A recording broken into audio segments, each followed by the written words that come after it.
While today marked the 100th episode of Beyond the Gates, and I was hoping I could come on here and say they really knocked it out of the park, I was thinking because it was the 100th episode, they would really at least bring something dramatic, but they didn't, unfortunately.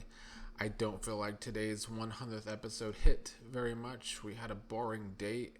We had some bad acting in a triangle per usual. And the character of Leslie is, much like I said yesterday, kind of treading water because I don't think they have a good direction to go with her. I guess we'll start with the thing that I complain about most, and that is the character of Tamas, because the acting has been bringing down what could be a potential good story, a potential hot triangle, because Tamas's acting just isn't there. I do like the different angle they've managed to take with the storyline where, Kat finally gave it up to Tamas, but she's not the one that's feeling all lovey dovey after their sex. But he is, he finally got the puss, and now he is like head over heels with Kat.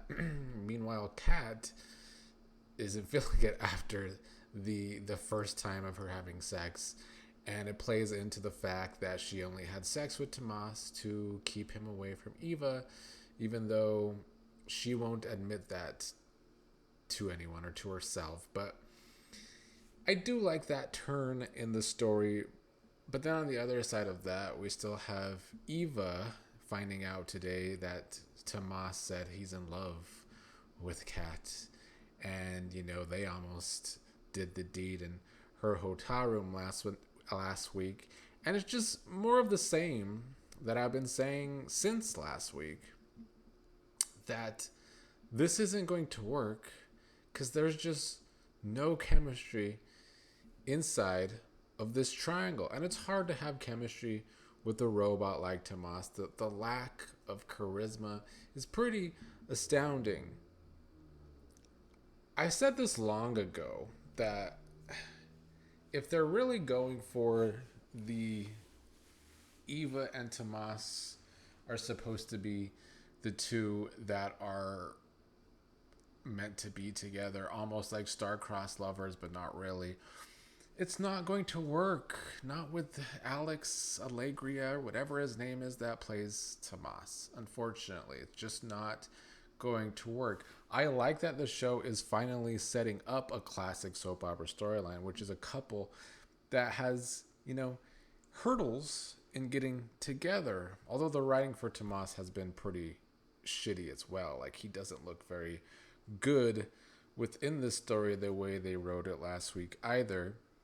But the way they made Eva react today, being just so sad about it, I hate it. I hate it. Both Eva and Kat deserve better. I'm glad that on one hand, Kat isn't feeling it anymore right now, although she's still a loser for the reason she slept with Tamas in the first place. So instead of the show having a triangle that could really be riveting and hot television, I fear, as I've been saying since last week, it's just going to hurt every single character in the story. And that's what it's already doing. So that was already strike number one from today's episode that I thought was pretty much crap. Earlier in the episode, Ted confronted Eva because Leslie told him that Kat was the one that made Eva miss the deadline renewal thing. And so Ted is upset that Eva didn't tell him that Kat did that and tried to sabotage her. So Ted confronted her, his other daughter, and Kat about what she did.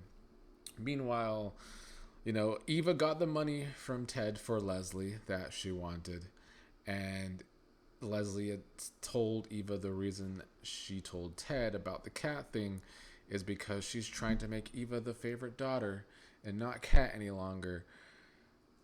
I think the main problem with this is just the same thing that I said yesterday for this storyline is they don't know what to do with Leslie. She is definitely treading water right now as a character, as a villain.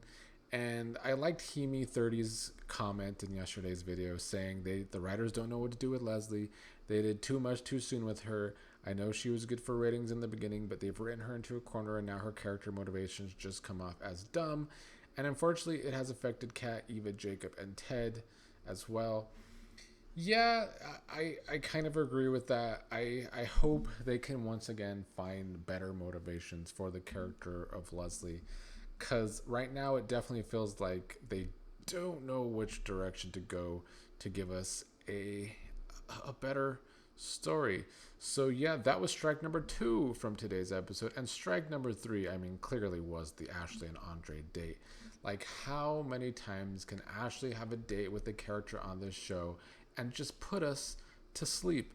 Because that's what happened today. If anyone didn't fast forward their scenes, which I'm assuming many people did fast forward them. I only fast forwarded a little bit. I tried to watch it.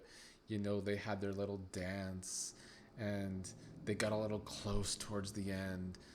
But I'm also kind of sick of just Andre always having to placate Ashley's insecurities.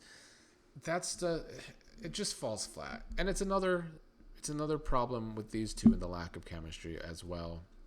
So the Ashley character remains bad for the Andre character, and the two together just remain bad for the show. They are struggling to make the Ashley character work. Meanwhile, they actually have Derek being more entertaining. So who is the problem? It's the character of Ashley. We finally, well, in yesterday's episode, we got the reveal that June had children that were in the system. Today, June and her sister Regina had their confrontation at Orphe Jean's because June and her clearly had a falling out.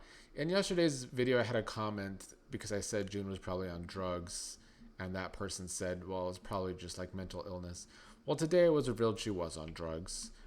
But also, like, a lot of times the drugs lead to the mental illness with the homeless that we have in this country. So yeah, it was no surprise that June was on drugs first. I thought that was pretty clear, actually. But Regina said as much today, and Regina said she tried everything in the past. She tried to care for an addict, and then June's freaked out when she saw the picture of the children on Regina's phone. June said she doesn't have kids. June was freaked out by the whole situation, told Naomi, Jacob, and Regina to leave her alone. Regina told Naomi and Jacob that she doesn't want to get pulled back into June's chaos. So,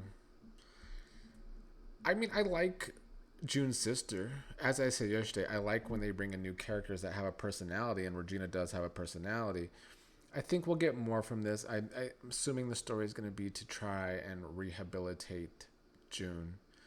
That's what they've been trying kind of anyway. And then also the kids side of the things, as we talked about yesterday, probably Samantha and Tyrell. We'll see how they follow up with that. I hope it gets more interesting though, because yeah, the only thing that was at least somewhat entertaining today was Joey and Doug, but even that was a little over the top for the character of Doug. He came in real hot to interrupt Joey and Vanessa when they were getting close. Joey wanted Doug to leave, but Doug was there to gamble. As the episode went on, we learned that Doug was drunk, so maybe that's why he was acting so big and bold. Doug even started kind of low-key threatening Vanessa and Joey about whatever shady business they're up to. Joey grabbed Doug and threw him against the wall, wanted him, basically threatening him to leave. Doug still didn't leave, and then he high-key threatened Joey, saying he'll go to the police. He has a friend on the police force in Jacob Hawthorne. I mean, that's a terrible threat because Jacob is terrible at his job, so I'm sure Joey was just shaking in his boots when Doug said that. Vanessa finally calmed the situation down and got Doug to leave. And then at the end, we see that Joey is going to try and keep tabs on Doug. I was at least a little more interested in this. It was kind of the only real action in today's episode was Joey getting pretty heated with Doug. I do still like that Doug's getting more bold with Joey because the way they wrote him for so long at the beginning was just he's just so afraid of Joey with all of his gambling addiction. There's a lot of different ways they could go with this. the speculation a month or two ago was that Doug might end up dead, and they're kind of making Joey want to do that again. I hope that's not the case. I actually do really enjoy the character of Doug. He manages to entertain me, and I think the actor is good, compared to some people like Tamas. So he should stick around, and Tamas should not.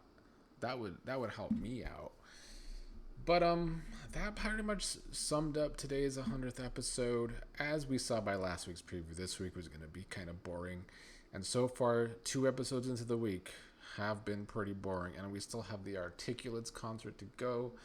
I fear it's going to be a boring week altogether.